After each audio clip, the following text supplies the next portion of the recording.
Darze ვენოკი, აი შრომის სამართლის კოდექსს მარტო ამას დავარქმევთ რა. აი, ასე აფასებენ ქუთაისში მოქმედ შრომის კოდექსს. მოსახლეობის განმარტებით დაცული არაა როგორც შრომითი უფლებები, ისე სამუშაო გარემო. ისინი სახელმწიფოსაგან ქმედითი ნაბიჯების გადადგმასა და იმ კოდექსის ამოქმედებას ითხოვენ, რომელიც ახლა მხოლოდ თაროზე შემოდებულ დოკუმენტს წარმოადგენს. ქუთაისელებმა განსაკუთრებული ყურადღება ბოლო დროს ტყიბულში განვითარებულ მოვლენებზე გაამახვილეს.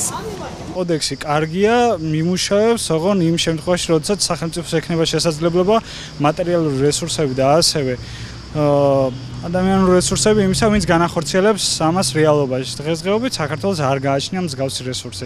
პრობლემა არის როგორც კერძო სფეროში, ისე სახელმწიფო სტრუქტურებში. და აუცილებლად უნდა გაითვალისწინოს ყველამ, გინ სახელმწიფო იქნება თუ კერძო პირი, რომ შეუქმნა ადამიანებს ესეთი პირობები, ყველა იმაზე არ ფიქრობდეს, როგორ გაიქცეს ამ ქვეყნიდან. შრომითი უფლებები არაა დაცული. ყოველ სამთვეში მკვლელობა რაღა იყო, ხდება ასეთი რაცხეები და რა ვიცი. ტყიბულში და მე რამდენჯერ მოხდა. დაცული რო იყოს, ახლა იძახის, იგი რა ქვია, ყველაფერი დაცული იყო, დაცული თუ იყო, რატო აფეთქდა მაშინ? ცუდად. ძალიან ცუდად. რატომ ფიქრობთ ასე? არასამუშაო საათებში ამუშავებენ საერთოდ მოქალაქეებს. მე როგორც ვიცი და ჩემ ახლობლებშიც გრიგრე არის.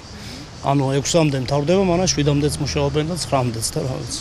უნდა იყოს დაცული, მაგრამ არ არის დაცული. არსებული შრომითი კოდექსის პრაქტიკაში განხორციელების მნიშვნელობაზე საუბრობს ახალგაზრდა იურისტთა ასოციაციის ქუთაისის ფილიალის ხელმძღვანელი ზაალ გორგიძე. მისი განმარტებით სახელმწიფო ვალდებულია გაუწიოს მონიტორინგი, თუ რამდენად ზედმიწევნით სრულდება დამსაქმებელსა და დასაქმებულ შორის დადებული შრომითი ხელშეკრულებები, ასევე რამდენადაა დაცული შრომითი გარემო, თუმცა ამას უბრალოდ არ აკეთებს. ადამიანები ხშირად მოგმართავენ, რადგანაც საქართველოში მუშა-მოსამსახურეთა უფლებები დაუცველია თითოეული თანამშრომლის უფლება, სახელმწიფო არ აკეთებს არანაირ კონტროლს, არათუ ამ საწარმოებზე არ მაქვს საუბარი მძიმე უწოლობაზე, არამედ ზოგადად როგორ ასრულებენ საწარმოო ორგანიზაციები, როგორ ასრულებენ მასენაკის ვალდებულებას, თუნდაც უამრავ დარღვევაზე შეიძლება საუბარი, აქ შეიძლება საუბარი დაწესებულებში უბრალოდ დეკრეტულ შეებულებასთან დაკავშირებით, შესვენებას სარგებლობასთან დაკავშირებით, სახელმწიფო განაკვეთებასთან დაკავშირებით, ხელშეკრულების გაფორმებასთან დაკავშირებით, თლიანად დარღვეულია. სახელმწიფო ანაზღაურებათა შეებულებასთან დაკავშირებით, იგივე დარღვეულია შრომითი უფლებები დღეს შეგვიძლია თქვა თითქმის ყველა საზოგადოებრივ ორგანიზაციაში, რომელზეც კონტროლს სახელმწიფო არ ახორციელებს. არათუ სხვებზე ახორციელებს, არამედ არ განახორციელა, სწორედ როდესაც 5 აპრილს ესეთი ტრაგიკული შემთხვევა მოხდა ტყიბულში, არანაირი განხორციელება არ მოხდა ამასთან დაკავშირებით და არანაირი რეაგირება არ ხდება სახელმწიფოს მიერ. სახელმწიფო ფაქტიურად დგას გაჩუმებულ პოზიციაში და შედეგი კი სახეზია. თითქმის ტყიბულში აგერ ბოლო ერთ თვის განმავლობაში როგორც ხედავთ 10 დაღუპულია.